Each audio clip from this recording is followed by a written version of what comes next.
First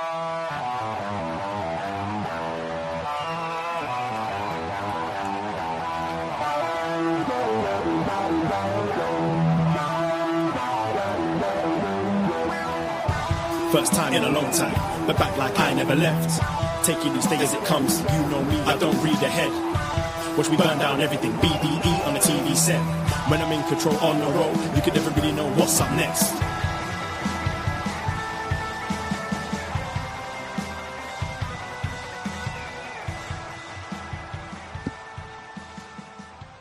Hello. Hello, hello, hello. Braden Herrington here with Davie Portman for Up Next. You found us at postwrestling.com, Apple Podcasts, Spotify, whatever podcast app you're using right now. And it is Tuesday. We are live. Oh. Yes, we are live. On YouTube. We are live today. We're not lagging. We're just, I'm not with it. Arsenal won the league today. So, hello, friends. It's NXT Tuesday. We are your NXT friends, Braden and Davie, and we're here today to talk about NXT.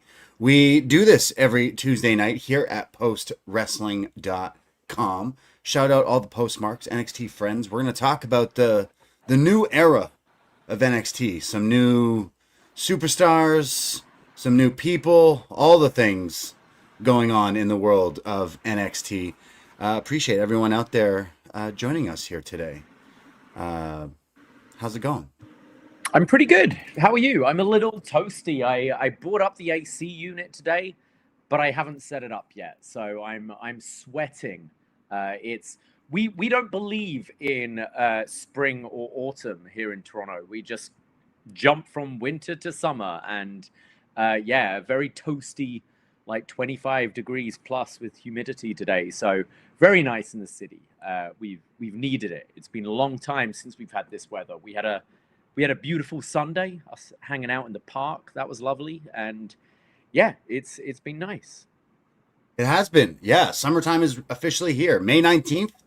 Word to Kane. I know it's Kane Day on May 19th, but it's summertime now. The last few days have been hot in Toronto. It's been good. We got the Drake album, and people are outside. The city is finally coming back. All we needed was some warm weather and some new tunes, and we're okay. So everyone's been enjoying themselves in the last few days. We had our Victoria Day, where we get to celebrate the Queen or whoever else we're supposed to be. I don't know, some chick named Victoria, some Icky Vicky we're celebrating. Hey, show some respect, okay? Come on. We don't even celebrate Victoria Day in the UK. I think we have a bank holiday, but we don't call it Victoria Day. What do they call it then? It's just a long weekend. We just call them bank holidays. We don't have names for all these things. Okay. You guys don't have Family Day? No. Oh. No. Everywhere should have Family Day. I think that's only no Family Day, no Labor Day, no Victoria Day. Wow. Yeah, guys don't have families. Guys don't have jobs. What's going on over there? No, we just do our shit. Yeah. Well, we had Victoria Day. It was nice, and I know that the Americans got a holiday this upcoming Monday. That's their Monday off. May 2-4. That's what we call it, and it's really the May 2-4 this weekend. We call it May 2-4. But it's always the weekend before actually May 24th. So that's something I've been here 10 years now. I haven't got on board with the whole 2-4 thing. I don't get it. 24. It doesn't save many syllables saying 2-4. 2-4 of beer, May 2-4. I haven't really caught on to that one. But yes, the long weekend, May. Mostly because it's the first weekend where the weather is good enough to go to your cottage with a 2-4 of beer in your buds and get it cracking. And that's what summer's here. With shorts, went to the zoo yesterday. I'm feeling all the summer. Lovely. I'm feeling great. I already got some sunburns. We're cooking already in 2026. So we outside. So maybe you're listening to us outside, or maybe you're listening to us in our YouTube chat. Hello to all the people out there. We are Up Next, but we are also known as Poison Rana, the podcast. Search Poison Rana Pod in your Insta, Facebook, Twitter, whatever it is you use. Check out all the other stuff that we got going on, because if you like the graps and you like the wrestling, we don't just talk about NXT. We talk about a whole lot other stuff going on in the world of professional wrestling every week. Subscribe to us on our YouTube channel, in Spotify, Apple, whatever you use. Search Poison Rana Pod and click that follow or subscribe. And check out all the other shows that we do. Tons of free content. We recently put out our review of Beyond the Mat for free. And then we did a show just on Sunday before we went out for City Pool Sunday at Trinity Bellwoods. We talked about all the other stuff going on in the world of wrestling, including some AEW, some SmackDown, the lack thereof, I guess, of SmackDown, some Monday Night Raw, and everything else going on. And yeah, wrestling never ticket stops. Sales, Double or Nothing selling out, and All In very far from selling out. So the whole spectrum there we talked about this Sunday. Yeah, absolutely. There was a whole lot going on. We talked about the lead up for Double or Nothing. We will be making our way to Queens, New York, the Big Apple, New York City this weekend. Anyone in the area going to the show, follow the space, follow us on the socials. We might hit up cheap shots before the event in Queens for some cheap shots, and would love to see anyone who's either in New York or traveling in for Double or Nothing. We would like to see you. But this Thursday, just in 2 days, at 1 p.m. Eastern, we will go live with a Poison Rana Double or Nothing preview show. So after we watch Dynamite tomorrow night, we'll talk Thursday at 1 p.m. on our Poison Rana YouTube. So check us out live. If you missed it, the audio goes up in the free feed there. But we'll run through the entire card, preview and predictions for Double or Nothing. And then Friday morning, we hop on a plane. We go on down to the Big Apple. So very excited. Absolutely. Which means it's a great time to sign up to be a patron of ours. Poisonrana.com. Patreon.com/Poisonrana. We've been doing the Patreon for quite a few years now. There's hundreds and hundreds and hundreds of shows for you to catch up on. But whenever we go away, whenever we do one of these wrestling weekends, we like to do some road diaries, and we certainly plan on doing that this time round. We will be doing our post show for free on our Poison Rana free feed, but we'll probably be doing a few other little shows along the way. So $5 a month, sign up, and you'll be getting all of our content over the weekend. Absolutely. We've dropped some big shows. We recently did a best match ever, Hulk Hogan. I know that might be a controversial take, but hear us out and listen to us, especially spend the first 30 minutes just ripping into Hulk Hogan. But then we look at the best of his matches. And you know what? All right, there was some shout out Hogan versus Inoki. Okay, what a fantastic match. But we talk about Warrior, Rock. We talk about all the best Hogan matches. But if that's not enough for you, if Hogan's not a 5-star wrestler, well, we got the one for you, because we also did a best match ever, Hiroshi Tanahashi, where Eric Marcotte from Post Wrestling, the biggest ace hole we know, joined us for a 7-match listing of all the best. We even linked them with you. The best of Tanahashi, the ace. We marked out, nerded out, review, rate, and discuss the best of the ace. And that was a whole lot of fun. A lot of wrestling to watch, a lot of sling blades and high fly flows. But it was worth it, and thank you, Eric, for picking some great matches and then for joining us. And we had fantastic talk about some New Japan. So there you go. We're all over the map with our Patreon shows. You get those two, plus all the movie reviews, all the retro NXT reviews, Was Next series, Champ is Here series. It will be coming back, don't worry. Plus the Snap Ranas. It's $5. Check us out. This weekend is a great time to jump in, because you'll get all the shenanigans we get up to with the Snap Ranas, plus all the other podcasts out there. So if you want to buy us a beer this weekend, the best way you can support us is $5, patreon.com/poisonrana. Tons of other podcasts. I'm sure we got some things cooking. Tomorrow, we have a show called Up Yours, where our family member patrons, and I know Dave, our patron, has selected Kayfabe, the wrestling mockumentary. Now, I know we recently did Beyond the Mat, and that was the OG wrestling documentary, but I have no idea what kayfabe is about. Dave has selected this. This is for free to watch on YouTube, apparently, from a few years ago. I don't know what I'm getting into. Yeah, I haven't started this yet. I'm actually really looking forward to this one. It sounds up my street. I do enjoy those mockumentary style comedies, and it's about wrestling. So absolutely, I thought I'd have seen most wrestling related films by now, but apparently not. So yes, we'll be joined by David tomorrow to talk about why he picked this film and things like that. But both of us will be visiting this film for the very first time. So really looking forward to that. And yeah, you still have time. Go and check this out. We call these like our own little book clubs, our movie reviews and wrestling reviews. So if you do have time, go and check it out before we review it.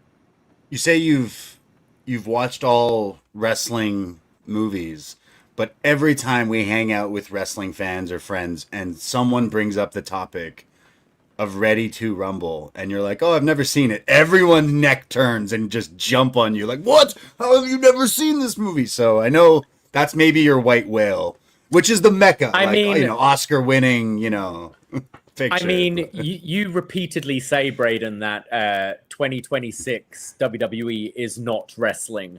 So Right. if 2026 WWE is not wrestling, I have no idea what 2000 WCW is, but that is certainly not wrestling, and that is not a wrestling film. Well, I mean, it is. It's probably between Ready to Rumble, The Wrestler, and the Von Erich, Zac Efron.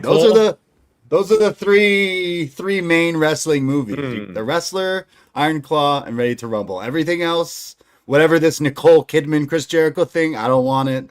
I don't want. Excuse me? Yeah, did you see that? That coming out? Wrestling's hot right now. You get artists doing music videos with wrestling in it. You got people doing wrestling commercials for products that have nothing to do with wrestling.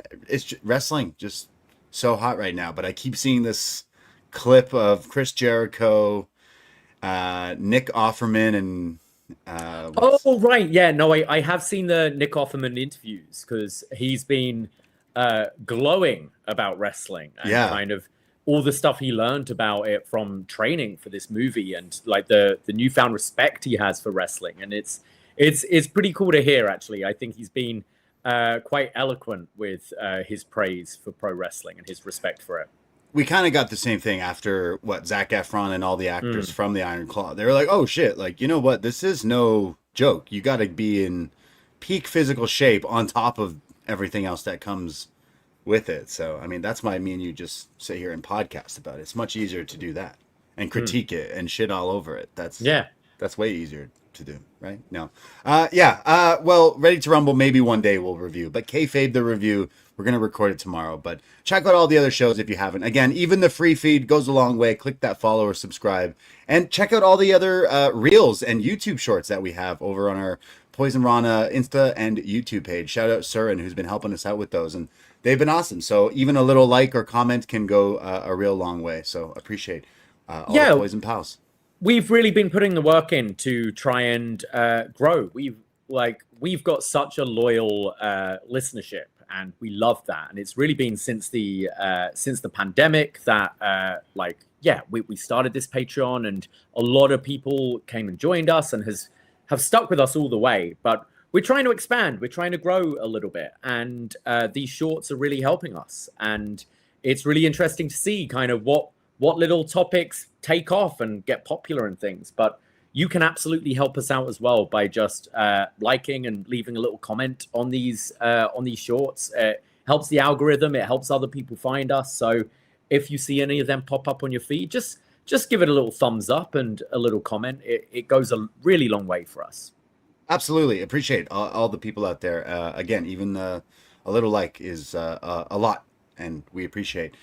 Before NXT, we mentioned we will talk about Double or Nothing on Thursday with the Poisonrana Live preview show. But did you watch anything from Monday Night Raw with a big surprise for some, the return of Brock Lesnar? Yeah, I did. I caught up with this today. I was spoiled, unfortunately, on this. But yeah, shucks. I was pretty surprised. I mean, I think the since WrestleMania, there has been speculation. Is Brock actually retired? Is he coming back? Our very own John Pollock has had reported that, as far as he knew, there was a plan for a series of matches. We had the Gunther favor being talked about, and is that how Brock's going to come back? And then kind of just out of nowhere, we've had, 2 weeks of the Obafemi Open Challenge, and then Brock returns to F5 him quite a lot of times and continuing the feud. I think it's been great for Obafemi, this Brock Lesnar feud. I think it was a highlight for a lot of people for WrestleMania, the Brock Oba thing. I don't like how they've gone about this with the whole retirement angle and things, especially when I think all of us feel that Brock is probably retiring pretty soon anyway. It's a weird way to do it, and it was kind of lazy bringing him back. I think we've seen a lot of fantasy booking about, Gunther, whoever, goading Brock in coming back, picking on Heyman or whatever to pull him out of retirement. Instead, it's nah, he just had a month off. I feel he's been away a lot longer whilst being an active member of the roster. So, yeah, I can't say I was particularly, pleased with how they went about it. It's just weird, the retirement angle in wrestling. Okay, he's doing it storyline-wise. He did it to maybe mess with Oba and come back to attack him or something along those lines. But to tease and keep wrestlers we've seen do that, the retirement thing, over and over again. And I don't know, I was okay with him retiring. I think we've been over him for a long time. And that's just the character of Brock Lesnar that we see on TV, let alone the person with some schmalegations or something. Mm-hmm. But I think he should retire. And if SummerSlam, this big 2-night event in Minnesota, I'm sure that's the place that he would actually retire in, if that is the case. He's got to go make those Netflix MVP MMA checks to go cash. So he's got to retire from the Fed soon enough so he can go back to fighting, right? Do they test?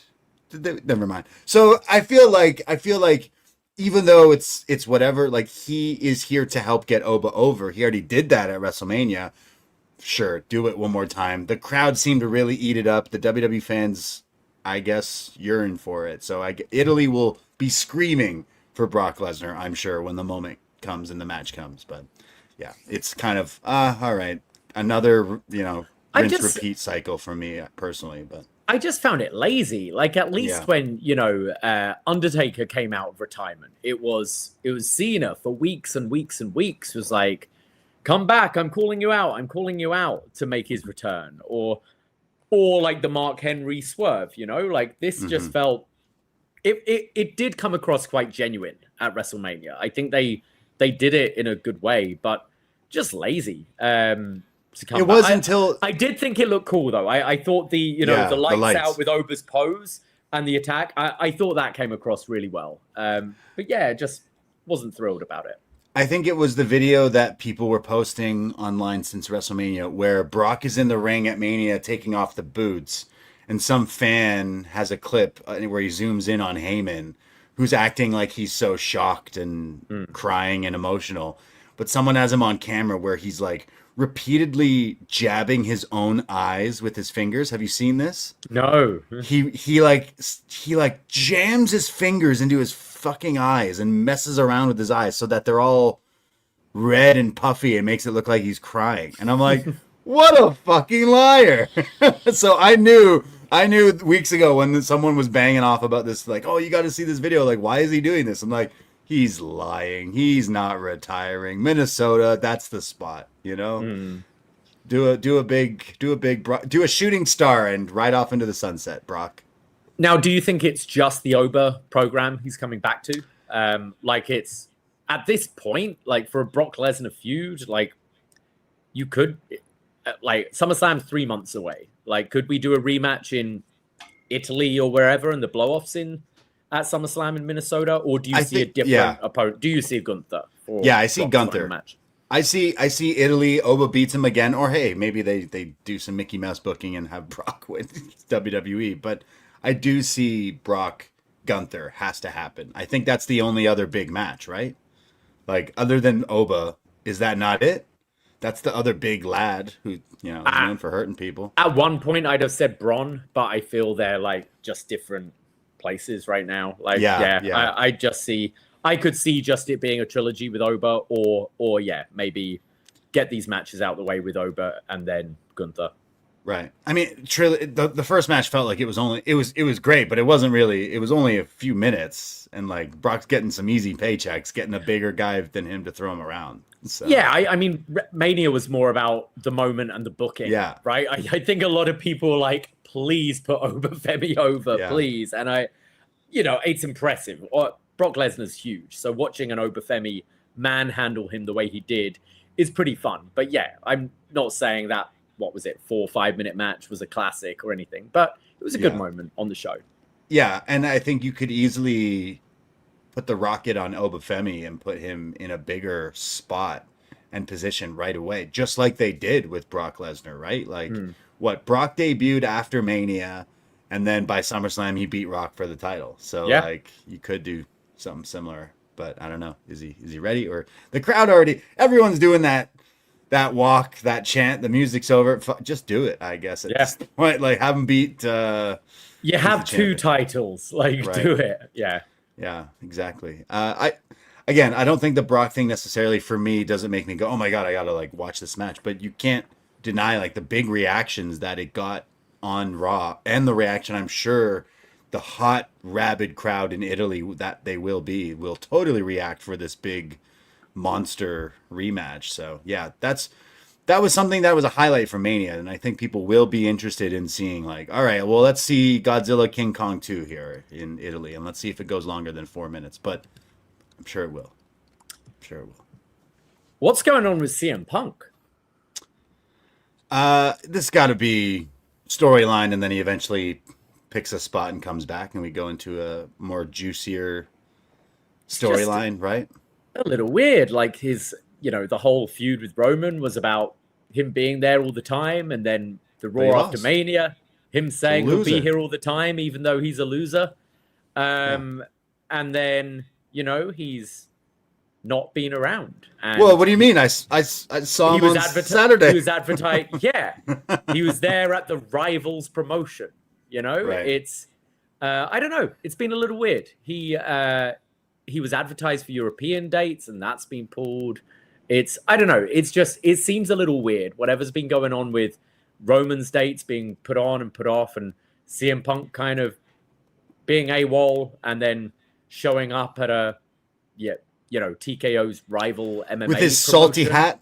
Yeah, I don't know. It seems a little peculiar right now. I don't mean salty like he was salty. Well, he was, I guess. He's always salty, yeah. But his hat was extra salty with it. But I noticed that on the screens. But I'm sure he's coming back, whether it's in Italy or whatnot. But SummerSlam's 2 nights. They gotta put him on one of those, I'm sure, right? But what's the next feud for him if he's not champion, right? Like they got to use him properly. Yeah, I mean, they set up him and Cody, but it feels like every week they change their minds about what's going on with Cody's story. So, yeah, I don't know. It just seems it's been a little too long since Mania to at least not mention or like write him off or anything like that. Yeah, it just seems a little odd. AJ's apparently not coming back anytime soon. You've had all those. I'm not saying he took a 50% cut, but maybe there's, some opinions. We know he's an opinionated guy about why he's been away. I'm not sure. It just seems a little strange. It's been a while since Mania now, and just basically no mention of the guy. It's Mania. Like, I feel like people take some time off. He has been kind of going for since last year's Mania, right? Mm-hmm. Like even before that, since he came back from injury and everything. So I don't know. I don't know if there's too much to look into that, but I mean, maybe there is, but I just imagine he comes back when they got something creative for him, like a program that has actual meaning, right? Like he's still a big cog in this wheel of why wrestling why WWE is as popular in the last few years. Is him coming back is definitely a big, grease the wheels a little of like fans coming back or whatnot. So I wouldn't see them like of all the pay cut talk and everything. Like in my opinion, I don't think they would have asked him. That's kind of crazy. I don't think they'd have asked him, but it's always weird when he's he was advertised for this European tour and now he's not. Like there's little things like that are a little peculiar. And is he advertised for Saudi again? I don't know. Guess not. Yeah. Well, I mean, if it doesn't work out, then he can go ride the Jurassic Express, and we can finally get Hangman v Punk in a stadium. The way where's Hangman as well? Yeah. I don't want to hear promos from them anymore, though. Now that I think about it, yeah. Well, you went to Saudi. Yeah. Well, you're taking photos with. Never mind. It's like both the guys on their high horses who, I don't know, get knocked off quite a few times, but they get back up, and I definitely see both of them making a return on their respective shows. But wouldn't it be nice if if you're talking crazy dream matches of wrestling at this point, that is still one that's like in my brain, never ever going to ever happen. But never say never in wrestling, I guess. But yeah, I Punk's gonna come back and have a feud with Braun Breaker or Seth Rollins again or something. So great, that's what will happen. He should just tag team with Danhausen, win the titles. Sure. Yeah.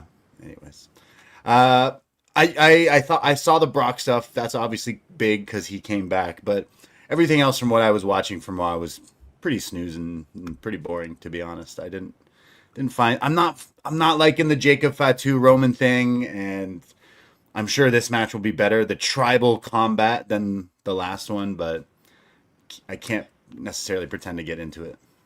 I like their first match. It's the Usos that are just like putting me off so much right now. I don't mind. Like I like Jacob being in this position. I've quite enjoyed like the Tongan death grip stuff they've been doing and all that. But I don't think we need the Usos in this feud, and it's making me like I don't mind shades of grey, but I'm not sure who I'm supposed to cheer for here because Roman and the Usos are coming off, and it's deliberate, but very much bloodline of 2020, 2021. But here, like as heels, like they're doing exactly the same shit they were doing before. And then Jacob, it's like they're trying to heal up as well. So I don't know which way I'm supposed to go with this. And I think that's a deliberate thing. They want the fans to pick who they're behind. But yeah, it's there are things I'm enjoying about it. I think tribal combat could be quite fun.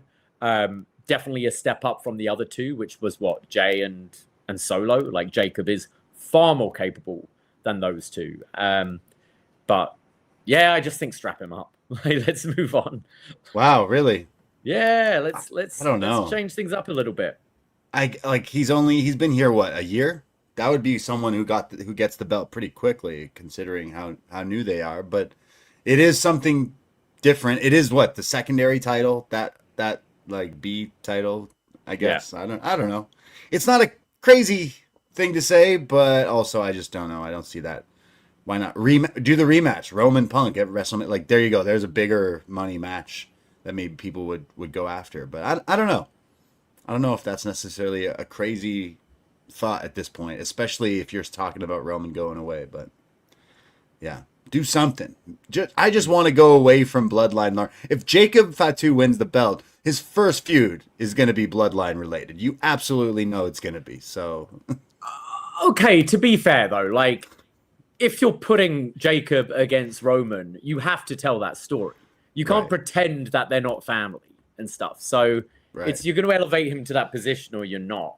But yeah, I think for me, it's the Usos stuff that their stock has dropped so low. Like solo. Pardon the pun.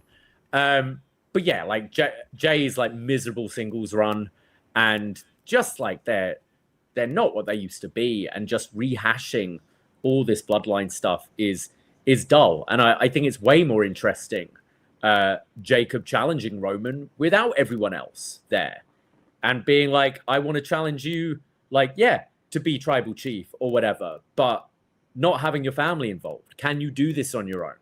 Because I'm better than you or whatever. Like, I think there's more interesting ways to do this feud.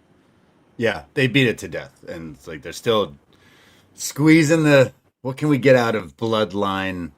Like, I get it. It's popular. It's popular enough, but pretty bored of it. But yeah. Maybe him winning is something. Maybe that is a kick in the ass that like would kind of, you know, make things a bit more interesting with Roman gone. You could go to Punk versus Fatu or something. I don't know. Yeah. Sure. Just no more Bloodline stuff, please.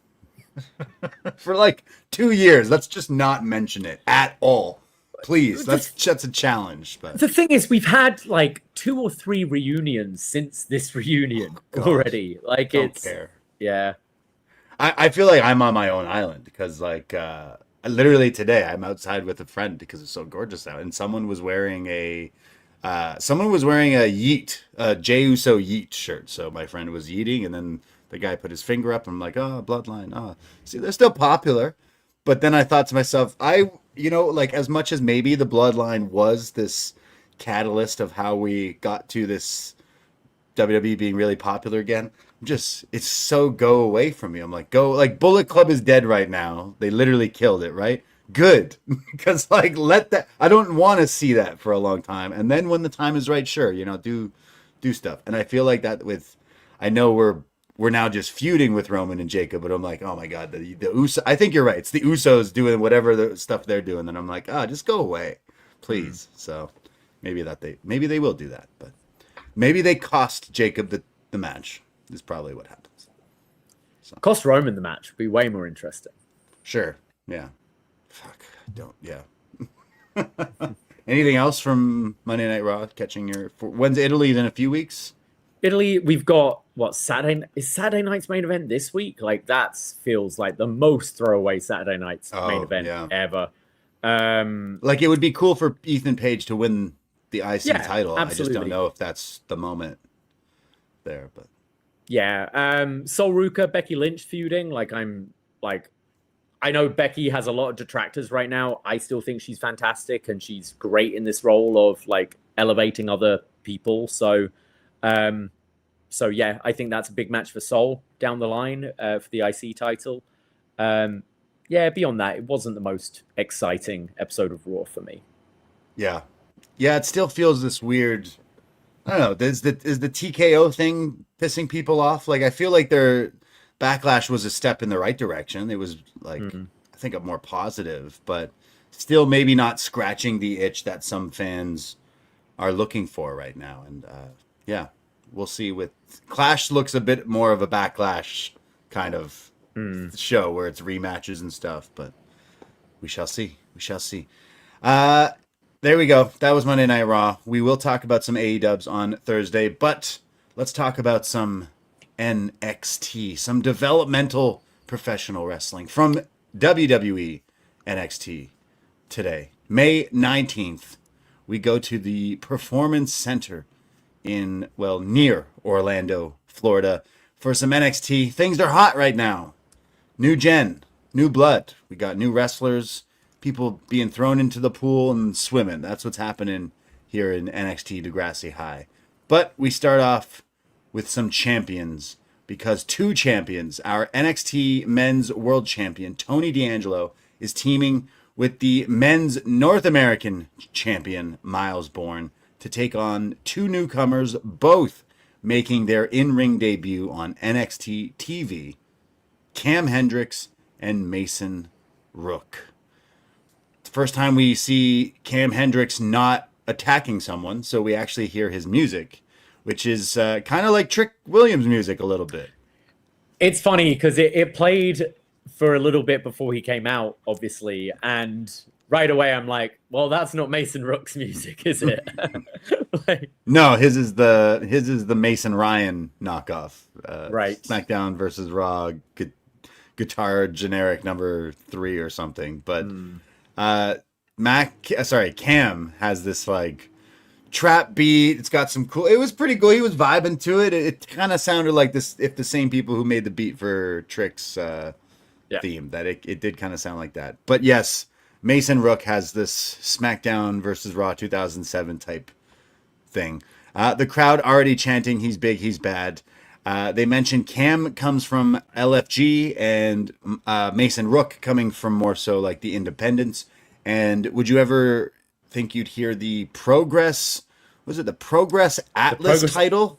Atlas title. Do you know what the Atlas title is? I'm going to assume it's, well, Atlas meaning world. So, of course, just another way for someone to intercontinental. Isn't Atlas like that? Or no, so like... Neverweight X Division title? It's basically like their heavyweight, super heavyweight title. So I think Walter was the Atlas title for a while, but it's instead of doing like a cruiserweight title, they like did this one for the big lads wrestling title. Okay, so we have a shout out for the Atlas title where they mention Gunther was 3-time champ, but so was Mason Rook. He was a former champion. So these two are taking on the champions of NXT. There's Cam Hendrix hits a really nice power slam early in this match. I thought it was very nice, very Davey Boy-esque here.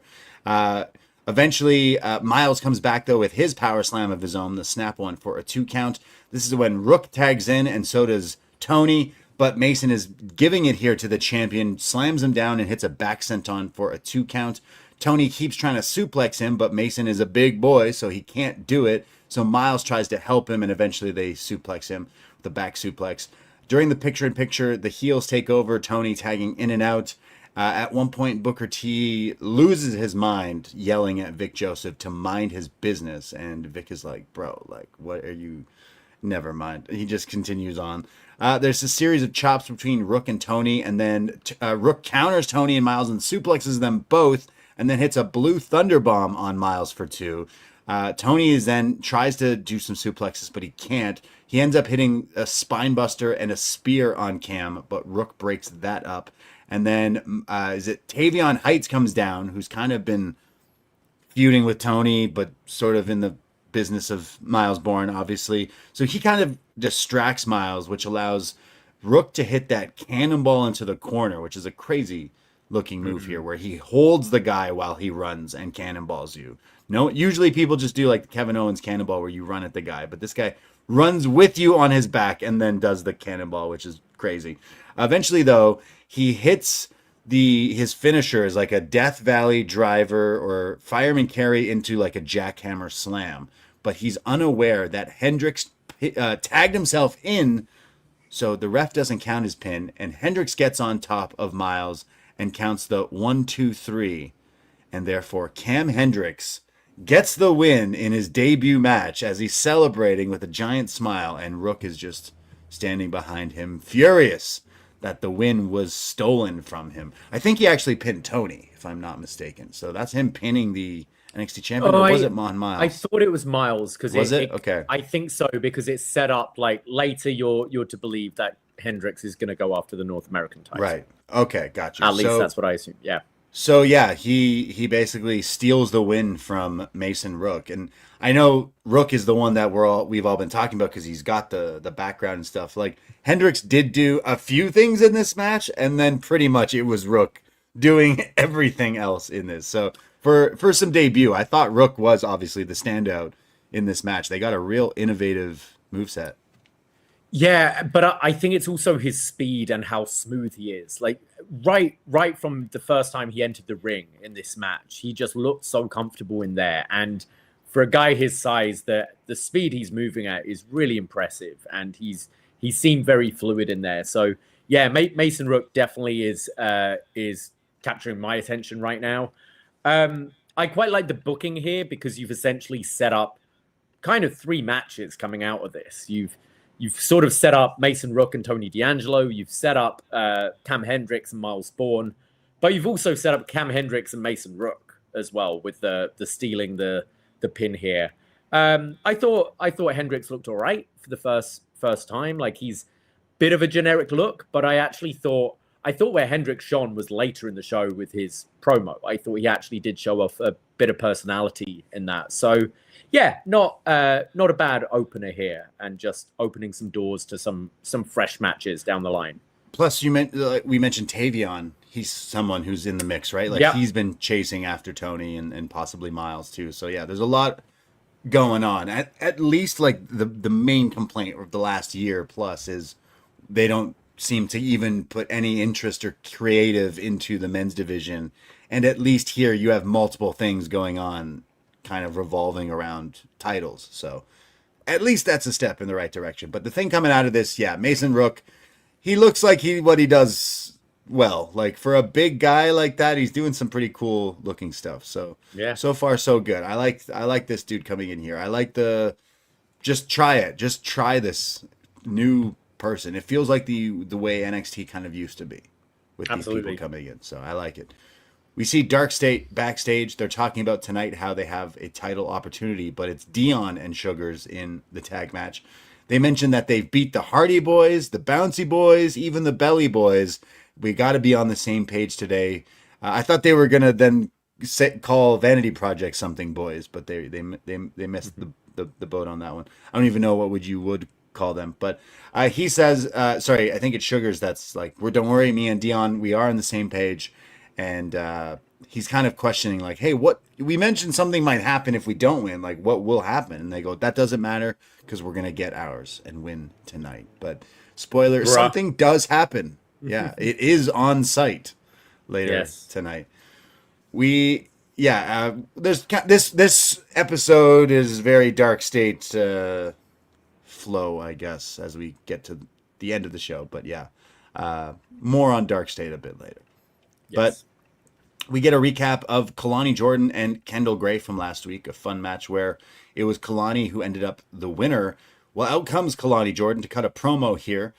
She says, what does the girl have to do around here to get a title shot, a title match? She says that she only was here 9 months and was already making waves and becoming a champion in NXT. And no one has ever done that. And she is the fastest homegrown talent in WWE. And she says that she's better than Kendall. She's better than Blake. She's better than Sol Ruka. She's better than all of Fatal Influence. She's better than everyone in NXT, including everyone in that back, including the champion, because I've already made the champion tap out, because none of these women are as athletic or gifted, and all they do is fumble. And she says that people say that NXT is here for these girls to try to figure it out, but I've already done that, and I want my women's championship. Well, yeah. Before I always love when there's an element of truth in, especially heel promos, because Kalani's kind of right. Like she was, when she first came in, I'd say she was ahead of Lola Vice, certainly, and Tatum and all these people. She seemed like the one that NXT was really behind and really pushing. And now we're all these years on, and a lot of them have graduated or have become the champion. So yes, it's a great promo for a heel, but I felt there was like a little bit of truth in what Kalani was saying here as well, which just added a bit more to it. And and now she's feuding with all these newer people, your Kendall Grays of the world or whatever. So I'm glad we're now at the point where it seems like Kalani is very much pushing for the women's title. Yeah, she's like, yo, what do I have to do around here? I've been here longer than all these people, and I was good quick, and yet I'm still just kind of stagnant here. But I'm totally loving this. We were saying it when she was the clean-cut, smiley baby face. Like, just wait till she gets the Roxanne treatment, where the heel character can really flesh out who she is and the personality. And I think that is actually finally happening with Kalani, because the wrestling has been there.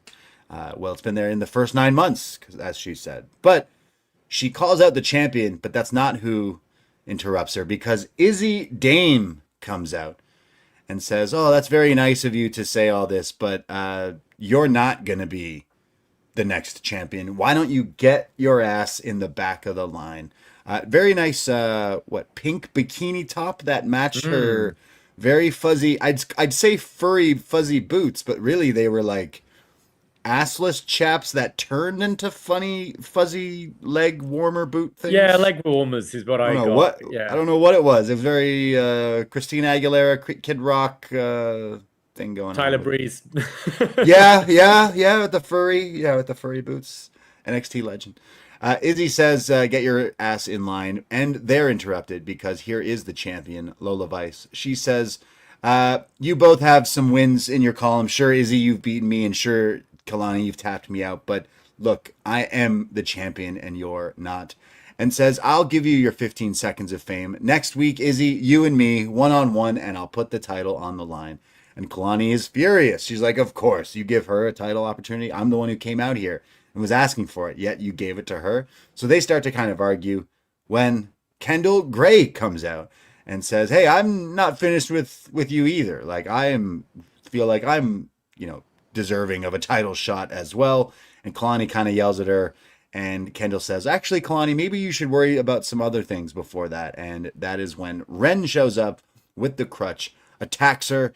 Lola hits the back fist on Izzy, sends them both out. And then, of course, Lola shakes her bum and holds up her championship. So next week, it is Lola versus Izzy for the title. And I'm jumping ahead here, but we will get Kalani versus Ren as well. Yeah, I normally am not a big fan of just the cavalcade of people coming out and, and I want a title shot, I want a title shot. But I think in this case, they're similarly to what they're doing with the men's division now and what has been so successful in AEW with the world title in recent months is setting up these matches, but also it spirals off into multiple different feuds. Now, I think we are setting up Kalani to be champion. For Kendall to eventually dethrone Kalani as the heel. Like, I can see that being the way they're going. But you've got, like, nice little feud going on with Ren and Kalani right now. Like, you could always play up a bit of, is there any dissension between the Ren QCC as well down the line? So, is it Izzy's placement? I'm not as interested in, but I do like that they're actually building up this division. And again, similar to that opening tag match, you can see multiple matches coming out of this. It was just like, it's very similar where it's like the men's match earlier where we're seeing all the different things that it could set up. I'm not as high on Izzy as maybe some people. I don't find her as interesting or maybe on the level, even when it comes to promos or wrestling, and just the character of this culling whatever is so boring and just drains the energy whenever I watch it. And her wrestling hasn't necessarily connected as some of the others, but it's always a difficult thing in wrestling when you have someone at that like intercontinental title level, like the secondary title, the North American title, and they lose it to be promoted to the world title picture. And I don't think they've done the work to explain why she's really deserving of being in the world title picture after losing to Tatum. Yeah, I find her maybe one of my least favorite characters on NXT, and that's just her character involving the culling and all these. I don't know, they always just are complaining, and they're just, I don't know, are they emo? What are they? What is the culling? What even is that? What's the saying? You're supposed to describe your gimmick in 5 words or something. And if you can't elevator do it, pitch, any of that kind of thing. Yeah, I don't think the culling could tell me what their gimmick is. But there's what is it when there's pain and light? I there's can't truth even think of to set it free. You gotta cull. Yeah, no idea. Anyways, yeah, okay, yeah. The culling suck. I said it. Okay, we tried it. I think we're on the slow descent of Sean Spears getting the axe in NXT. That's what I think the culling is leading to. Unfortunately for him, but I thought Kalani sounded great in this promo. Really strong promo from her. I'm seeing a lot of people in the chat right now agreeing, saying like, hey, Kalani, best promo. I see someone in the chat saying, Blue, Ranger, I see you. Kalani's best promo of her career. I would say at this point, like, she's definitely stepping up with the character and everything. Again, her wrestling has been good, but I do see her beating Lola, and I do see Kendall beating her as well. That's definitely the path. Blue Ranger also saying he's still drunk after Arsenal won the league today. So, nice. Is that good? Yeah. Okay. They're the champions. Right, gotcha. I don't know. The World Cup is coming soon. Soon.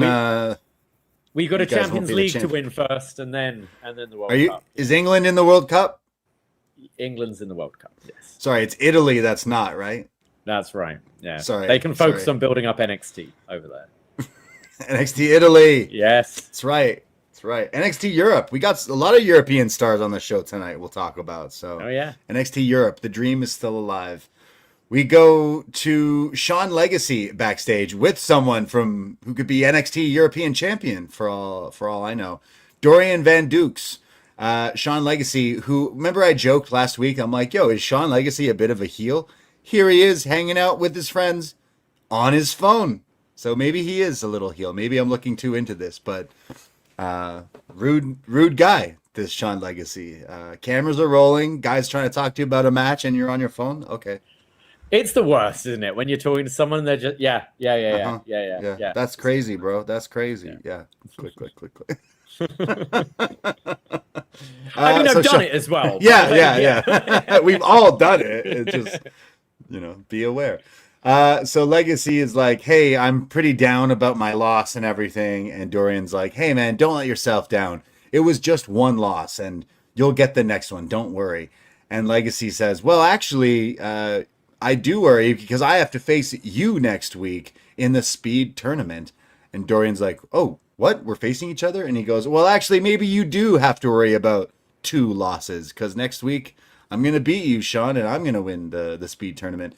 And he goes, well, we faced before in Belgium and we'll see next week what's going to happen. And that's when we kind of cross into Romeo and Noam Dar.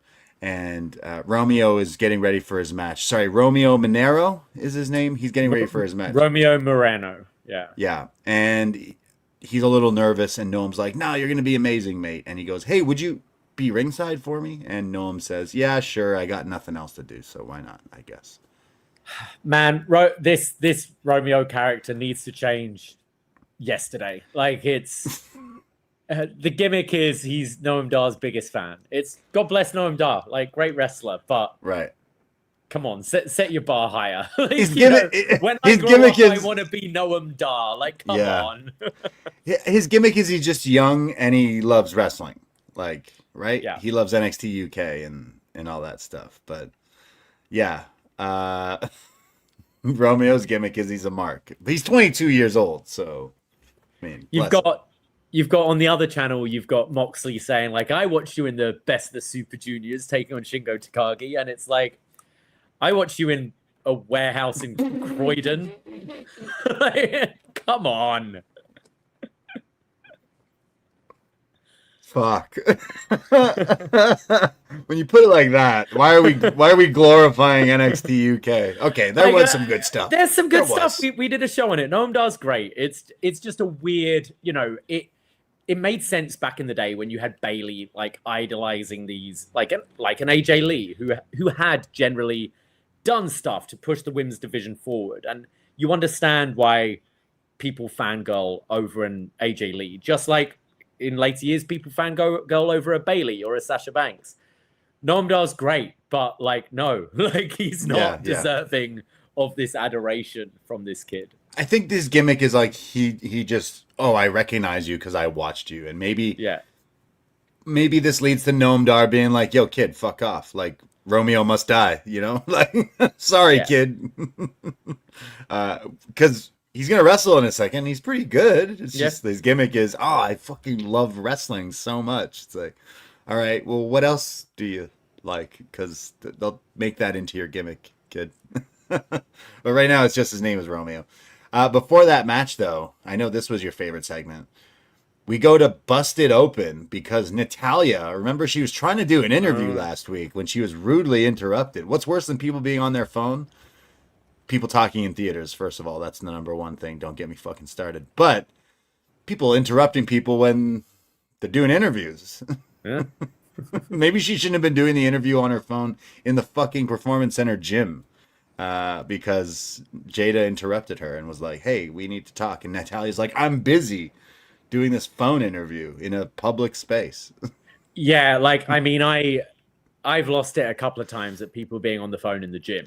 Like, so, yeah. Natty, again, like, come on, find Get off the No phone. one wants to hear about you and your career. Like, go and find a private room to talk to Bully Ray about it. Come on. So, it shows like this clip of the interview and kind of how it went in a wrong way with the breakup and Jada and all that stuff. So we see this week the women kind of watching it from last week, and we see who is in here. Evolve champ Wendy Chu holding the strap. That looked good. She looks good as a champion. Who else was here? Carmen Petrovich. We haven't seen her in a while. Oh, we haven't seen her for a long time. Thea Hale in the back with some people I didn't recognize. And then Layla Diggs. They mentioned what, from LFG? Yeah, we've not seen her on NXT TV before, as far as I'm aware. So she kind of says like, yo, Jada, like, you shouldn't have done that or something. And kind of almost saying what Jada did was wrong, and says that Natalya has like helped the women's wrestling and is here for us. And when I evolve in my wrestling in NXT, I want to be like her, not like you, Jada. And basically calls her a loser. So Jada kind of gets in her face and then says, fine, like next week it's on. So challenges her to the match and then says, I'm gonna get you. I'm going to get yo daddy. I'm going to get yo mama. I'm going to get everyone. I'm going to get you. So next week, Layla versus Jada. Back-to-back segments of people that need to set their bars higher of their role models. Right.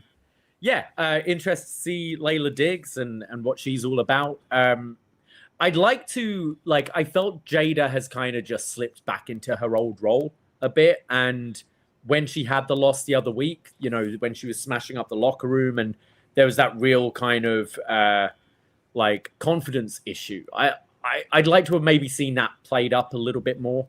Jada's great in this role. She's got so much confidence and sass about her, but I'd have liked to have seen maybe a bit more nuance here to play with that confidence issue she's been going through. Should she just turn heel again at this point? I don't know. I don't think people would buy it at this point. I think she's still very popular, but She just seemed like the Jade Revolt this week. It feels like maybe she hasn't evolved as some of the other women in the division in the last, the same class, essentially. I feel like maybe she's been a little stagnant, but we shall see if she can find her groove. So that match is next week. But we go to our next match. Romeo Moreno, Romeo, with Noam Dar, taking on Mr. England, Tristan Angels. Some more debuts here. Look at all the debuts on NXT lately. New, fresh meat here on NXT. Romeo Moreno and Mr. England. Tristan Angels, yes. Yeah.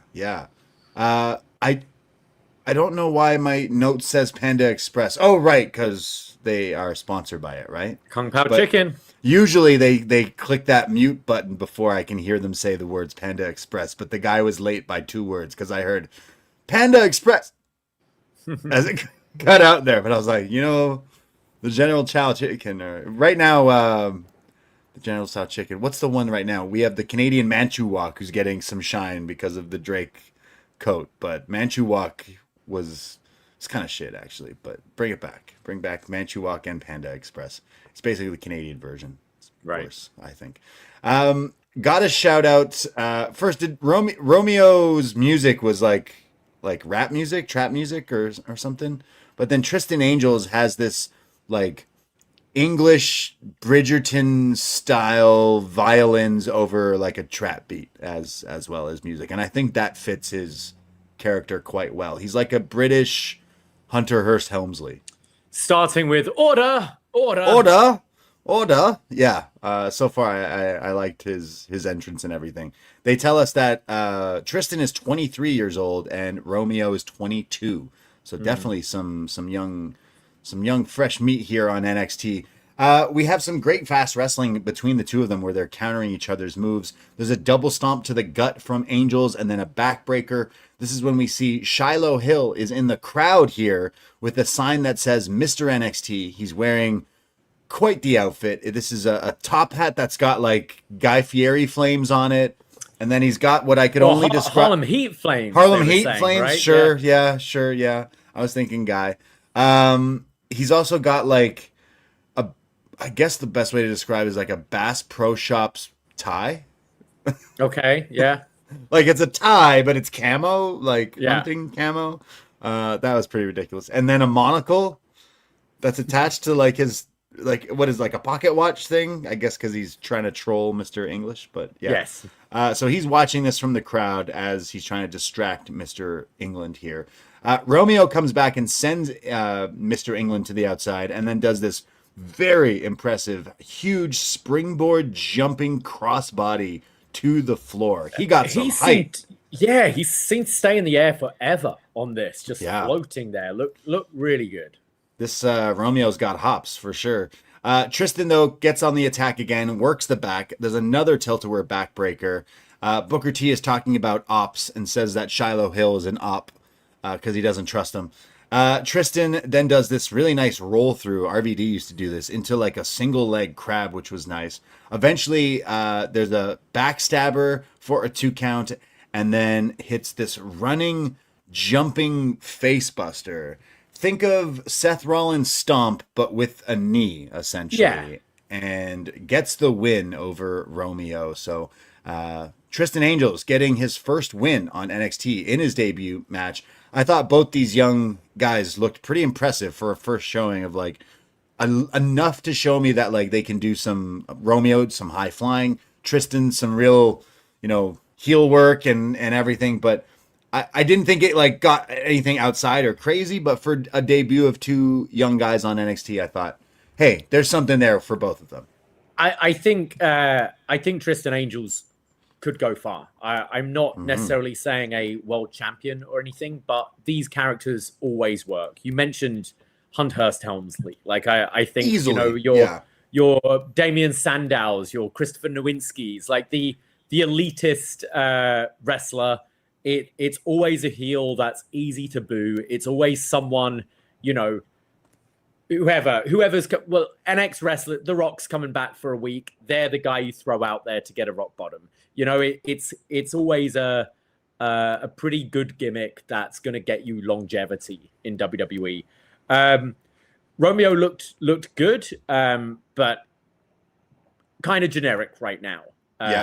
So we've already got your like speed division right now with your Sean Legacy and EK Prosper, and he's going to have to find something that makes him stand out a bit more. I've already kind of criticized the Noam Dar fandom, but I think I thought he was maybe a bit more impressive in ring than Tristan Angels, but I think Angels is the guy you're going to remember coming out of this. That's how I felt. I think, and I got the ages wrong. It's actually Romeo who's 23 and Tristan is 22, which is crazy. Again, either way. I think what I got out of this was, Romeo's right now, the gimmick is he's this kid who just really loves NXT UK and Noam Dar. But what I got a little glimpses of, I'm like, hey, you're 23 in a year from now. Who knows what you could be doing if you're already this good in the ring. So I will say that was very effective. And on the flip of it, yes, Tristan Angels maybe did less wrestling in this match, but the character and everything already gave me a great example of like this guy fits in perfectly on this show. And they're already sticking him in a feud with Shiloh Hill because after the match, he grabs a microphone and says, "Hey, Shiloh, I hope you enjoyed your view from the crowd because that's where you belong with those blebs." Can you tell me what a bleb is? I think he said pleb. Pleb. Sorry, what's a pleb? Pleb. Plebeian. Means like a pauper, poor people. I'll get the exact definition here, but he then says, "Look at me." Is an ordinary person or a commoner. Right. So yeah, you pleb. You because he's in the crowd. Basically, yeah. He says, "Look at me now,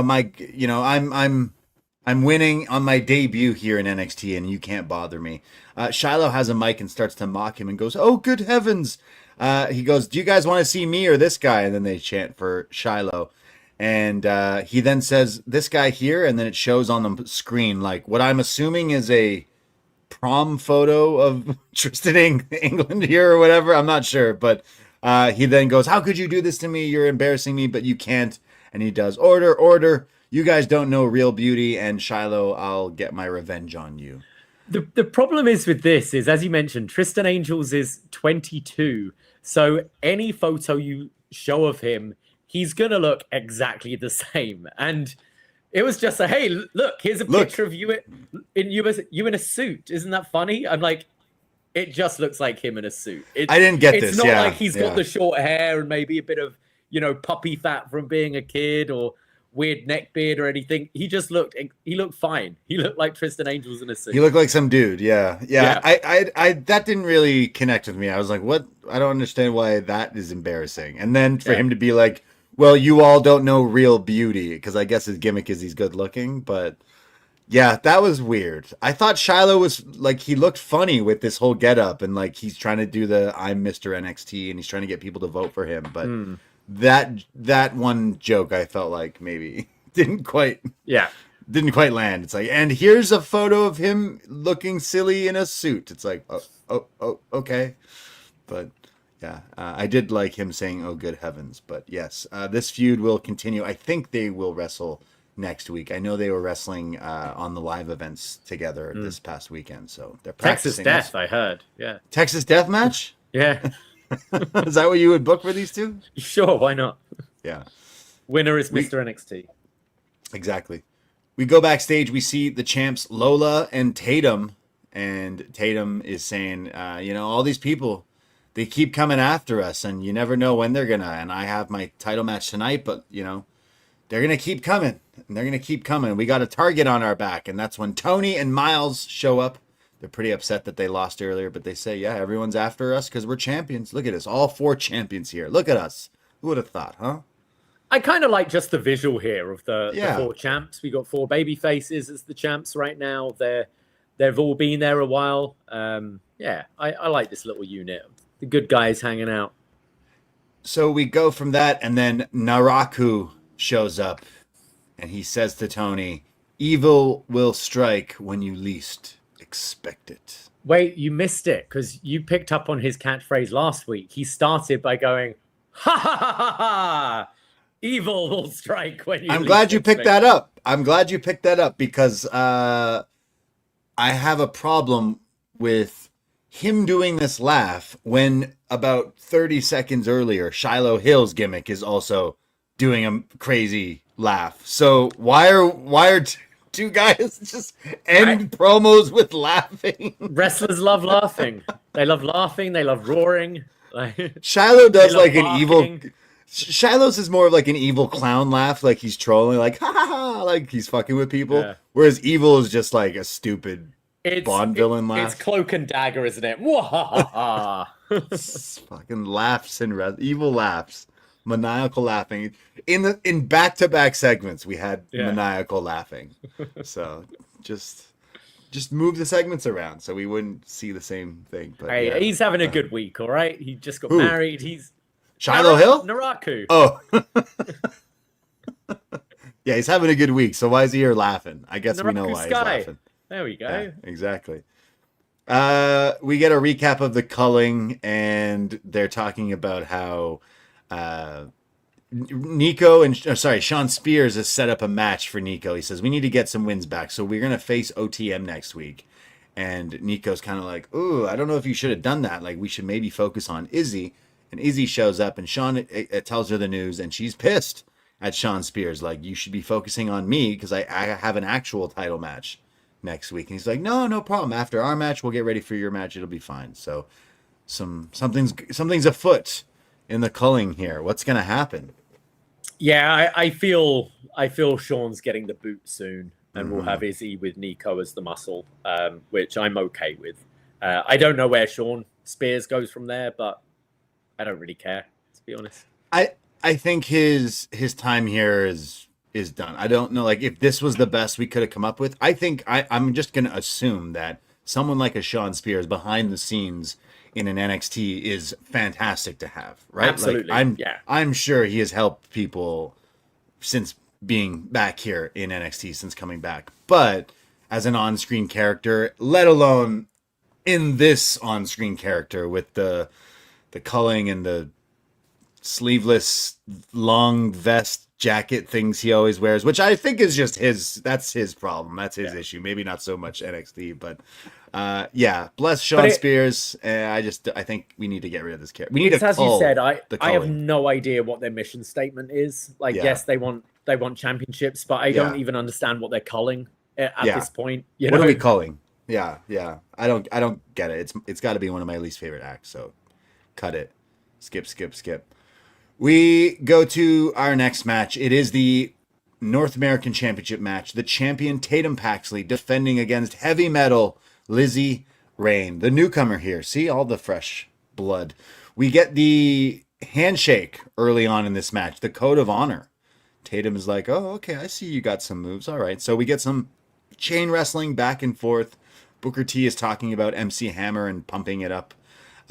There's some great counters where Tatum and Lizzy here are exchanging, running the ropes.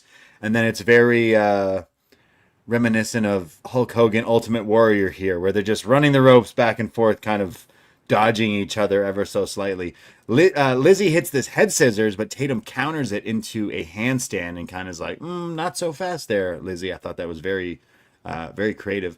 We go into picture-in-picture. Tatum gains control, puts her in a Boston Crab, a walls of Paxley here. They then both get to their feet, and there's a running double crossbody to each other. There's a bunch of strikes.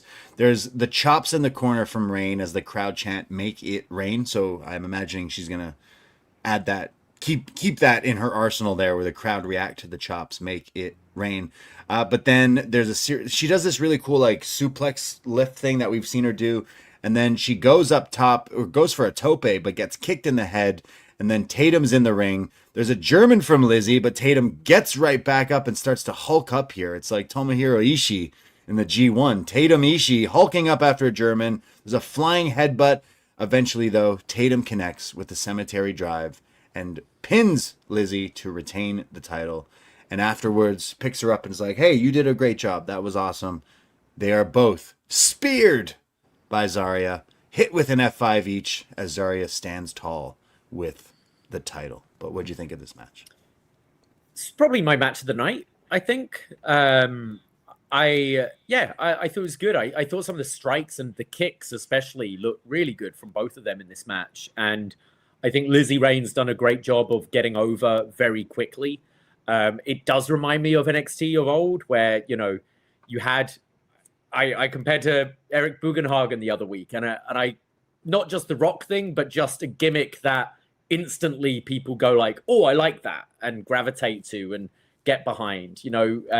She's only had 2 matches at this point, and the crowd are really into her, and I think she's looking great and owning this role she's doing.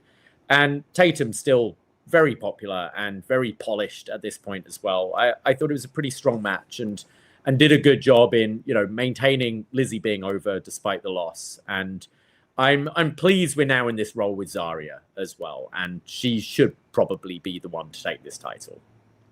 Yeah, I definitely think that too. I think Lizzy, this is her second match on NXT TV. That's a great way to already, get her familiar with this crowd. I feel like the crowd was split, and Tatum is a really popular character with NXT and this weekly Tuesday audience in Florida. So to have people cheering for Lizzy already, that's a plus. And why not? If something works, just go with it right away instead of, kind of waiting or dancing around. If it works, then it works and go with it. But I do like Lizzy. I think she's pretty good. She's got the heavy metal character I'm down with, and some cool wrestling as well. But I do see Zarya being the one. Take that title, go on a evil reign with it, and eventually go to the main roster and feud with Soul again. But no AI this time, please. No. Yeah. We go backstage. Ren Sinclair and Kendall Gray, they're talking and discussing. They're mentioning Ren QCC. Ren says she kind of feels bad that maybe it was her fault that Kendall lost last week. And she's like, no, please don't say that. She's like, no, I'm sorry. She's like, no, please don't do that. Mr. Stone walks in and goes, Ren, I can't really have you running around hitting people with crutches. And she says, well, don't worry. I won't be on them anymore. I'm cleared next week. So put me in the ring with Kalani. And I think they have made that official. Kalani Jordan, Ren Sinclair. Did we have that a couple of weeks ago? I'm trying to remember. I feel like we've seen it. But yeah, I'm up for that. I like both Ren and Kendall. So Ren and Kalani. So that should be good. Yeah, no, I think that could be awesome. obviously Ren's going to lose. I kind of do want the Ren turn on Kendall now. Like, she's so lovable though, isn't it? It'll be. Yeah. It's hard to imagine her as a heel, but I don't know. You should do it at some point, I think, but maybe To wait me- until Kendall's won the title. To me, and I'm not saying, I'm some grumpy old man, but to me, people who act like Ren in real life are the real heels Right. in everyday life. Imagine you're just out for a lunch and some girl is filming TikToks and going, Ren QCC. You're like, oh God, please move away. So maybe, how could you take this character and make it like evil? I don't know. She's just an annoying, mean girl. I don't know what her heel character would be. So maybe that's why I want to see it, because in NXT, what is the next step to do? Turn heel. I mean, that they've played up so much that, Ren always gives Kendall her opportunity. She's always putting Kendall before her and all that. So eventually you can flip it where, Kendall as the babyface is like, no, you wanted me to do those things when the jealousy comes out. It's going to happen. It is? Okay. Like, I feel like I'm like mean-spirited to want to see Ren turn on her, but it's going to be good TV, hopefully. So book it. Well, the match is next week between Ren and Kalani. But we go to our next match.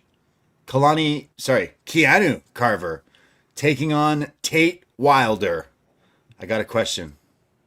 Y'all ready for a wild ride? That's the beginning soundbite for Tate Wilder. Hey, Y'all I'll ready take for it a wild over ride? the culling, Tate Wilder, I think last week. Y'all ready for a wild ride? You said he looks like Hot Young Briley, right? Ryan Nemeth, yeah. Ryan Nemeth. I can't unsee it, but he looks like Ryan Nemeth. Okay, I'm not on my own there. Okay. No, I completely see it. I completely see Ryan Nemeth, but I also see if Ryan Nemeth joined like Florida Georgia Line. That's pretty much this guy's gimmick. There you go. Not saying I don't like this guy. It's just funny. Y'all ready for a wild ride? So they mentioned that he's an adrenaline junkie and that he loves like skydiving and stuff, I guess. Is he like the Darewolf? Not this again. Who was that? What was Was his name? Next legend, Justin Gabriel. Yeah. You've been talking about him recently on Was Next. Yeah. This match starts and Keanu Carver basically headbutts him repeatedly right away here. He starts throwing this guy around. Tate does gain some offense and then sends Keanu to the outside and then hits this insane looking springboard acai moonsault with some extra mustard or extra speed on this one. He went flying onto him here. Like, this guy, I don't know what he's an LFG guy, right? Like, he looks like he's learned some wrestling, but if they're saying this guy's an adrenaline junkie, this guy's like, yeah, I could do that, and then just starts learning all the like backflip moonsault. Bit of a Sol Ruka in a way. Yeah, a bit crazy here. So his offense is pretty exciting to watch. Carver, though, does gain control again, hops back up on the apron like it was nothing, and then back in the ring, suplex throws. There's a huge German suplex.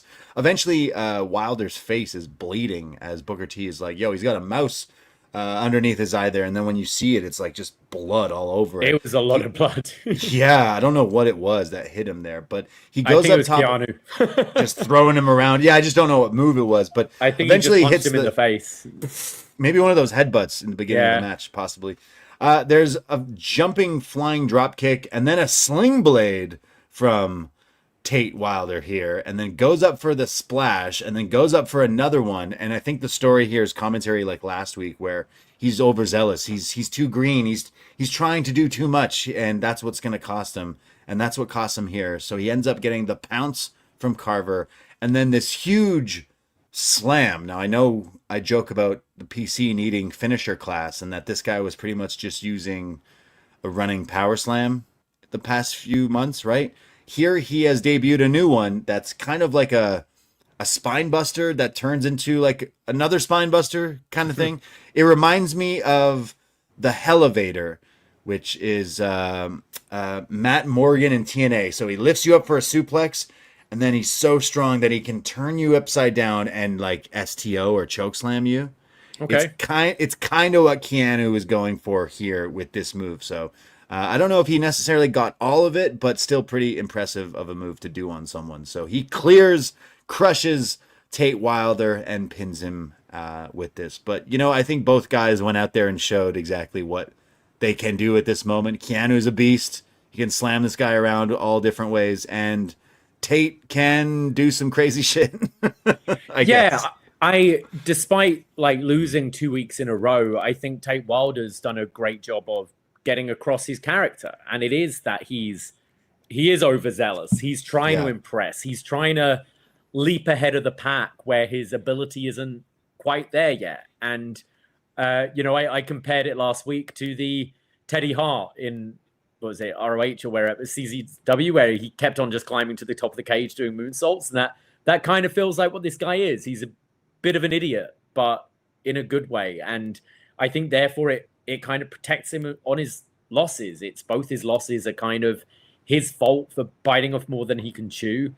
And he becomes memorable. And even though Romeo did some impressive stuff earlier in the night, I'm remembering this guy more, despite looking kind of generic, as we said, a bit of a Ryan Nemeth or whatever. But I think his character's really coming across well. And Keanu Carver does look like a beast. He still looks very green. You know, I'm not exactly sure where that blood came from, but he does look very stiff in there. And I don't know if I was one of these other new guys, if I'd be lining up to have matches with Keanu Carver at this point. Yeah. It was kind of messy, but in a good way of like, here's two very new people that are very different in size and style. So I think I kind of like both of them. Like, I do like this Tate Wilder guy so far. He is wild. I guess I was, in fact, ready to get wild tonight. Yeah. So I want to see more of both of these guys. But the gimmick should continue that this guy doesn't know what he's doing. What does he keep doing? Like, it's funny that is 2 weeks in a row of commentary purposely being like, yo, this guy sucks. He's not ready for this. He shouldn't be doing this. He's not ready yet. It's like, why are you grab a hold, kid? You know? Yeah, it's like, whoa, what? No, let him do the triple jump moonsault things to the outside. Fuck it. Tate Wilder. Love it. We go from that to Vanity Project backstage. They are bugging out. I say that because they said that word twice. They said they're bugging out. They're worried about their matchup tonight. They're putting the tag titles on the line against DarkState. They're worried when Micah comes in and she goes, don't worry about DarkState. And they go, well, they have two others on the outside. She goes, I got them.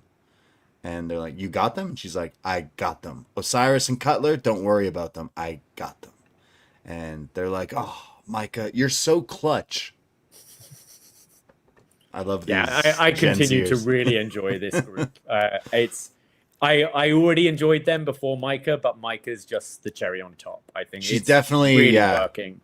She's rounding them out. It's good. It's such an interesting take. Like, again, a few weeks in a row, the DX comparison is like little shitheads that have the muscly woman. Yeah. That's like, it's a weird. It's not the common, you know, like stereotype where it's flipped on its head, but it totally works. So I like it.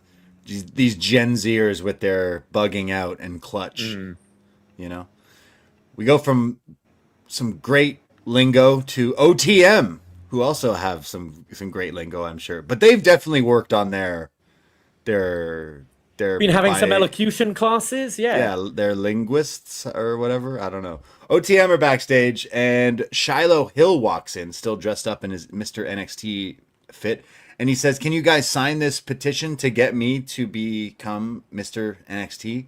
And they're like, you know what, we kind of like you. We like this get up here. So they start to sign it, and they sign it.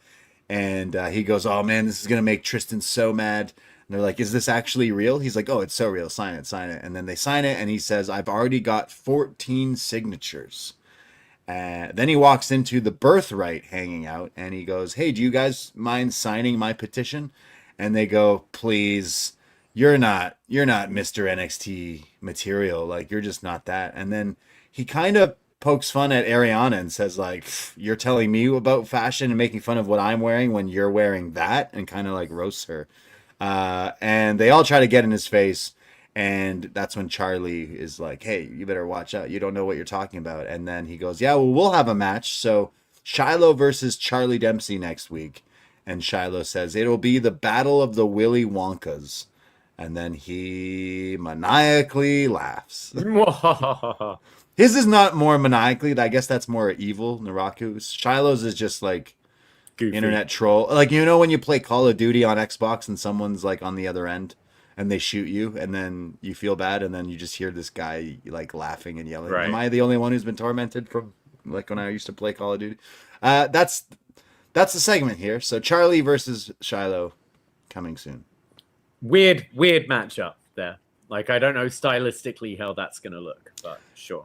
Yeah, I agree. I wonder if OTM remain being involved and we kind of set up maybe a 6-man for the following week or something. True. It's weird that OTM are all of a sudden just very happy and smiley because they're baby faces. Because the old ones, if someone was like, "Can you sign this fake petition?" they'd be like, "No, like fuck off." But hey, it's little JJ, man. Right. Yeah. Little JJ turned this whole thing around. He got them out the mud. Forgot. No little JJ appearance though. Not this week, no. Yeah, maybe he shows it. Shiloh Hill and Lil JJ definitely feel like that would work, right? Yeah. Like we need Shiloh Hill to be revealed as Lil JJ's favorite wrestler, and then I feel like we're never going to be seeing Little JJ again. Yeah, he's ever one of these characters. Again. Every year or so, we just bring up Little JJ. You got Mr. Stone's kids with the man buns. Yep. Lil JJ. Lil JJ sounds like a rapper. There's got to be a rapper named Lil absolutely. JJ. 100%. Lil JJ on the beat. Okay, but serious question, though. Who are the 14 signatures that signed Shiloh Hill's? Would you sign it? I think so. Tatum, Shiloh, OTM. He's getting there. I think Mr. Stone there's signed 4. it. Yeah, just the baby faces, really, right? Yeah, exactly. Yeah, Hank and Tank would have signed it. Right. Yeah, of course. Yeah. We go to the ring, and Cam Hendrix. It's a big Tuesday night for Mr. Cam Hendrix. Not only did he get a big win, but now he's getting an interview about an hour and a half after the win. This was weird. Why didn't we just do this after the match? So they got him to come out again, and then he's in the ring with Sarah, and I loved his chain. His chain said, Showtime. Yes. Yeah, must be a big Sting fan. Mm-hmm. He says, wow, look at me. Who else says that they can debut and beat not one but 2 champions in their debut match? And he goes, Tony, I caught you slipping. We caught you slipping, Myles and Tony. You just weren't ready for me. And that's when Mason Rook comes out, interrupting this, walks out. The crowd are chanting, he's big, he's bad, he'll body slam your dad. He grabs the microphone and says, you're acting like this was all of you, but everyone here have eyes. And, I think you need to do me a favor and give me the credit for that win. And Cam's a little taken back with it. He goes, this industry, it's every man for themselves, big boy, as he rubs his belly here. And Rook goes, okay, fair enough. And then just levels this dude with the clothesline, takes him out with that cannonball into the corner. So Cam Hendrix getting laid to waste by Mason Rook here. I actually thought this was a pretty good week for Cam Hendrix. Of all the call-ups we had, he was the one I kept forgetting about. And I just found it weird that he was put in this, Tony D'Angelo picture, like right away. And then this promo, I thought he came across really well. He reminded me of, in looks and attitude, he was like a jacked Max Caster to me, where he had a little bit of this goofiness about him, but also just this, Max Caster does I'm the greatest wrestler alive gimmick, where it's just laughable because he never wins a match, but he believes it. And I got that with him here, just this fake, belief in himself. And I actually thought it came across really well. Whereas up until this week, I found him really generic and have questioned why he's been put in this position. But, I've not watched LFG, but maybe it is those sort of promo segments where this guy's been shining, because I actually was impressed here. And obviously it's setting up for the Mason Rook, just leveling him, and cool. I'm for that, and I'm actually up for the match. Like Mason Rook already feels like an older Mason Rook feels like an old school generation wrestler, right? Like the big guy, except he's doing like moonsaults and stuff. But this feels so classic wrestling where this bad guy, this new Cam Hendrix, who instantly is already like kind of you like to hate him. So week one of like hearing him talk and seeing him wrestle, you're like, okay, this guy's pretty fun to hate already. I loved the promo, but it felt so old school for a heel to come out and be like, hey, I won this match. Like, I guess I get the title shot. And then the bigger fish heel to be like, whoa, whoa, whoa. Like, it's kind of funny because the crowd are reacting to it. But at the end of it, it just makes Mason Rook like this, like, monster, this superstar. So I do kind of want to see the match between, they should make this next week. And the winner gets a title shot. Yeah, you kind of the thought that came to my mind when it happened and Cam got the win is I thought this is a great way to prolong Rook from challenging Tony so that you can have Cam challenge Tony and Rook is like, why is this fucking guy getting the shot? And it's kind of like dragging that out and stopping Rook until maybe we get an announcement of like our next NXT PLE, which they haven't announced yet. That is probably the match. So you're not going to get Rook versus Tony on TV. I imagine this whole Cam Hendrix thing is to keep them separated a little bit longer so that we can eventually get to that. What do you see them going for first? Naraku versus Tony or Mason Rook versus Tony? Honestly, I just have Mason Rook beat Tony for the belt at this point. Right. I've seen enough from this flying tank British dude. He looks like he should be champion at this point. Like, Tony, we love you, but NXT is a times of changing, and they're changing fast. I would totally strap him up right away. I don't know where that goes with Naraku and Tony. I don't really have too much interest in that, but I guess we do have to see what Naraku can. He kind of feels like an afterthought already. I don't know. I know he was in that one little segment this week, but I heard no buzz this week from like anything about really evil other than he got married. So either way, he's having a good week. He's been busy, you know. Yeah. But I like this little storyline here with like these are new people, Cam and Rook, and I think they're drastically different, but they came across.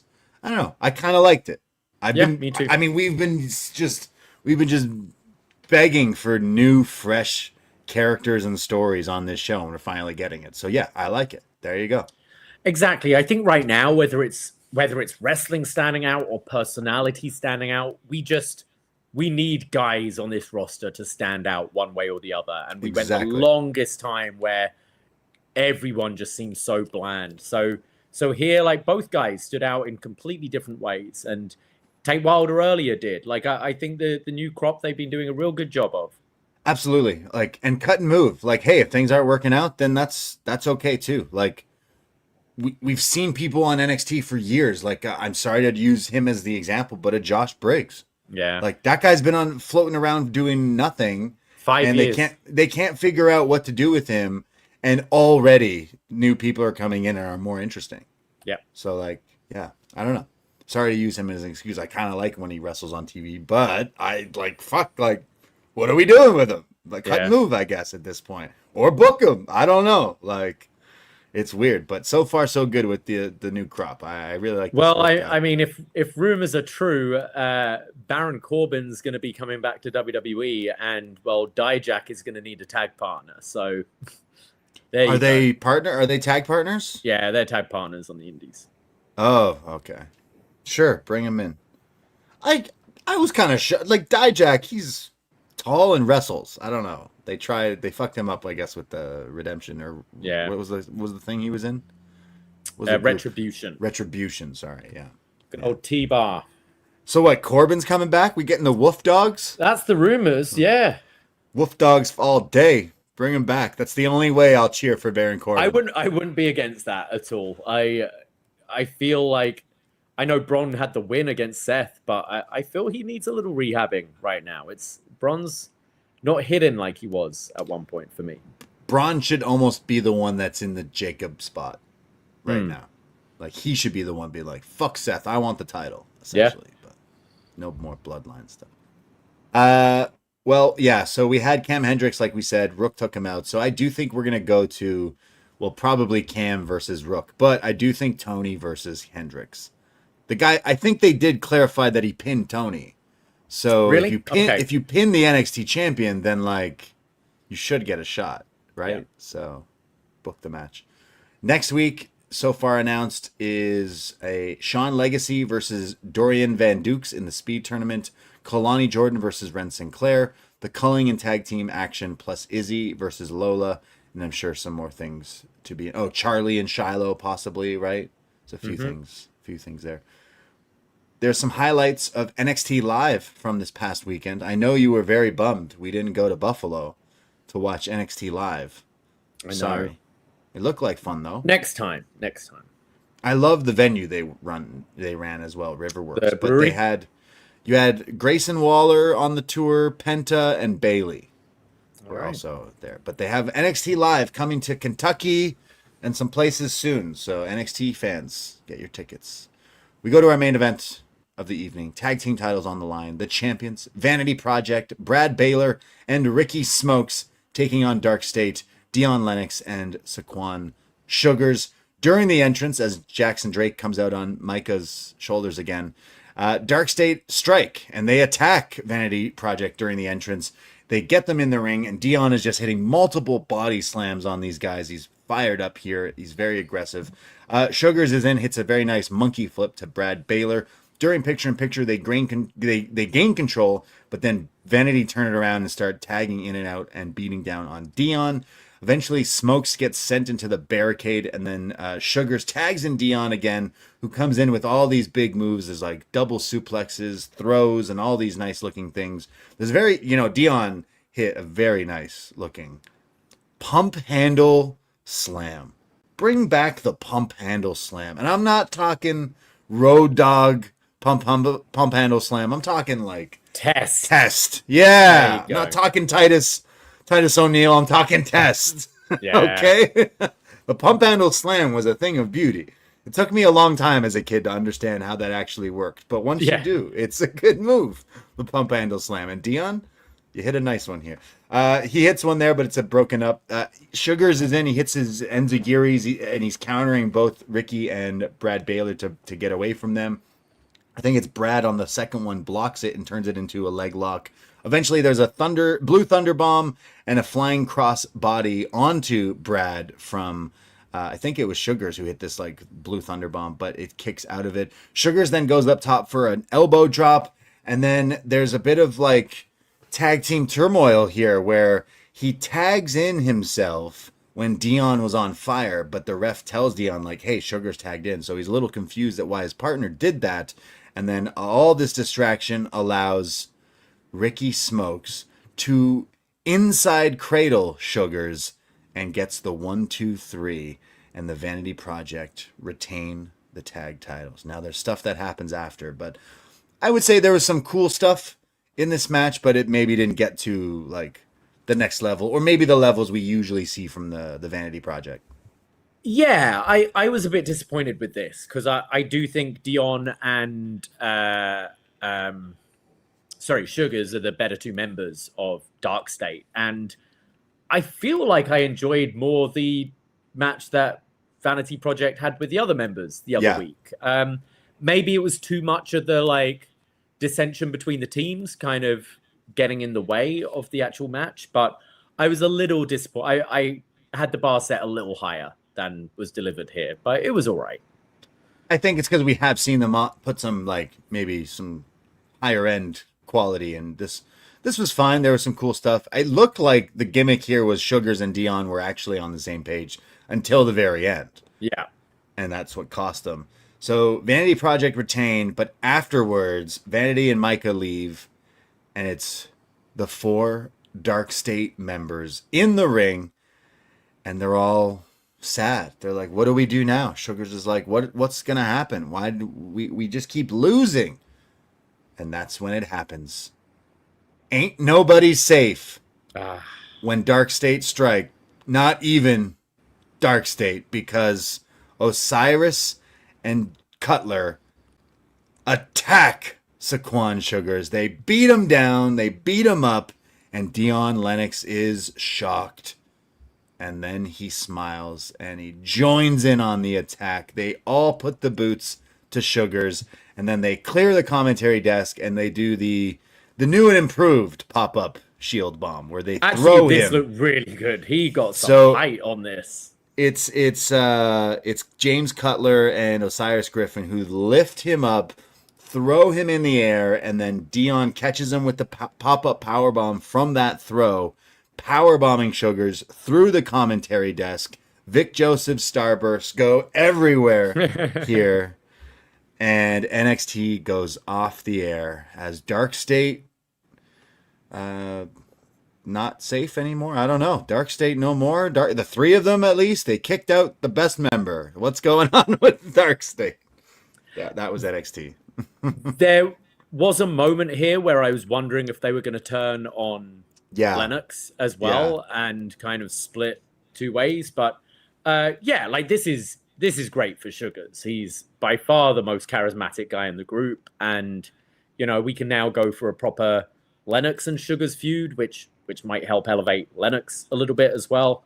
So I'm kind of happy that I feared, just because this is how WWE is these days, that this they would go on for months. So I'm kind of pleased it was only like a 3-4 week story. They've done the turn, and now we can have Sugars in the babyface role moving forward.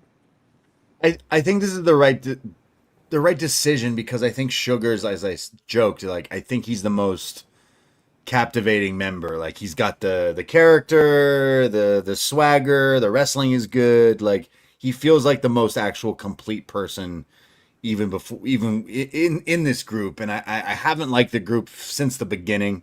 I think the story, we were talking about the culling earlier, kind of being half-assed, and that, can you explain what your gimmick is in 5 words or so? And I don't think you can with DarkState. Their gimmick is, we strike and it's on site and bruh. And it's like, well, you just guys to take over. Like, we've done the shield thing. They wear the masks like the shield. They do the shield bomb. They do the shield entrance where the lights go out and the cameras shake and like, oh, where are they? And they're coming through the crowd. And like, okay, so you're just copy pasta of shield. So I'm happy we're finally at least like moving forward away from that. And I do think Sugars was the most interesting one in the group. So I think this is the best scenario for this group thus far. So yeah, I'm assuming Saquon and Dion to feud into the next few weeks going forward. But yeah, NXT was maybe not as good as the last few weeks, but there was still some character development and things moving along, and we can kind of see in this new era with new people, as I kind of said, I've been just asking for it as someone who watches this show every week. Like, we both watch this show every week for the last long time, many years, but the last year to 2 years, broken records from both Davie and I of like, where are the new people? Bring in some new people. Try new things, like cut and move. And now it actually feels like they're doing that kind of stuff. So I cannot fault them for that, and I like that a lot. And if things work, fucking push it to the moon. If things don't, cut and move. Right? Absolutely. Absolutely. I think this week missed out on like the just banger match that we've been treated to the last few weeks. Like some really good wrestling. Yeah. I think it lacked that, but still had a great job of building these new characters, establishing this new roster they've got, moving stories forward. So I can't really fault it for that. And again, it was a pretty easy watch this week and an enjoyable show, but could have done with one match maybe hitting a little bit more for me.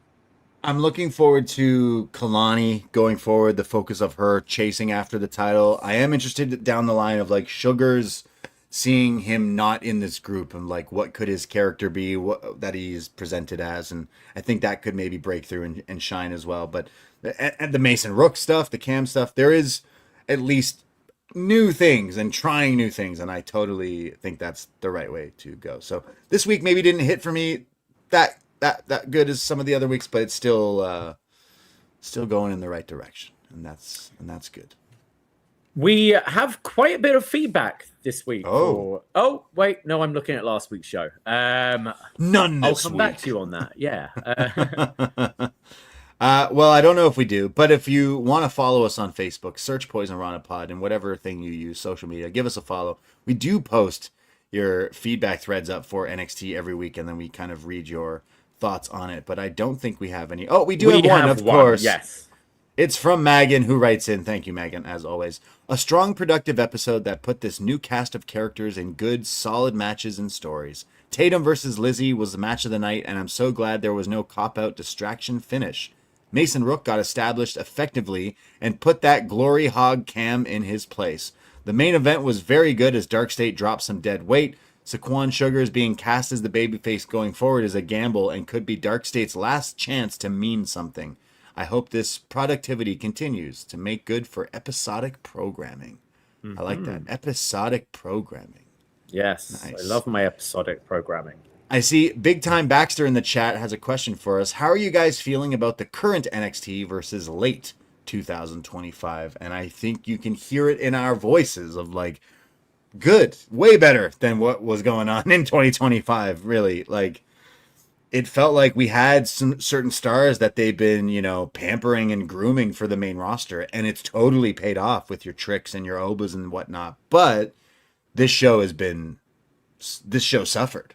This show has suffered since a long time. It's been to throw things at the wall, but the things they were throwing at the wall weren't even good. So now it feels like there's some, I don't know, course correction and actual planning, and again, new things, brand new things. That's what I like. And yeah, I would definitely put this over even just the last few weeks over some of the stuff from late 2025. Yeah, I'd actually compare this to like 2014 NXT right now. Like just before you had all your influx of indie wrestlers coming in, like your Finns and your Nakamuras and all them, like, well, not necessarily indie, but outsiders. Yeah. It feels like that crop, when you had your Tyler Breezes breaking through, you had your like women's division, your Four Horsewomen breaking out. You had all these characters who kind of got over and were loved by Full Sail. We're starting to see that here in the PC, and I think it's the most interesting and entertaining NXT's been for a long time.